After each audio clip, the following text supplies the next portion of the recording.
رمضان المبارک محض भूखा प्यासा रहने का नाम नहीं बल्कि इसका असल जौहर और मकसद तक़वा का हुसूल है।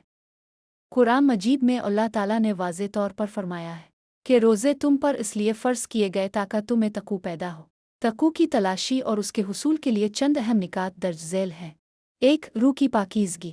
रमज़ान का महीना एक तरबियती कैंप की मानिंद है जहाँ इंसान अपनी जिस्मानी ख्वाहिशात पर काबू पाकर अपनी रूह को ताकतवर बनाता है। जब हम हलाल चीज़ों खाने पीने को अल्लाह के हुक्म पर छोड़ देते हैं तो हम में ये ताकत पैदा होती है कि हम हराम कामों से भी बच सके। 2. ज़ब्त नफस। तक़वा का एक बड़ा पहलू यह है कि इंसान अपने जज्बात ज़ुबान और रवैये पर कंट्रोल हासिल करे। ज़ुबान का रोज़ा झूठ ग़ीबत और बदगोई से परहेज़। आँख का रोज़ा नामहरम और फजूल चीज़ों से नज़र की हिफाजत। दिल का रोज़ा कीना हसद और नफ़रत से दिल को पाक करना। 3. अल्लाह का क़ुर्ब और शऊर। तक़वा का मतलब है अल्लाह के हुजूर जवाबदेही का एहसास।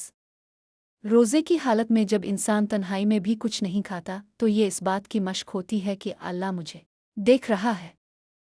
यही एहसास जब ज़िंदगी के बाकी मामलात में आ जाए तो वही असल तक़वा है। 4. हमदर्दी और शुक्रगुजारी।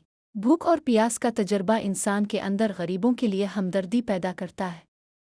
ये एहसास कि अल्लाह की दी हुई नेमतें कितनी अजीम हैं बंदे को शुक्रगुजार बनाता है और इसे दूसरों की मदद की तरफ राग़िब करता है।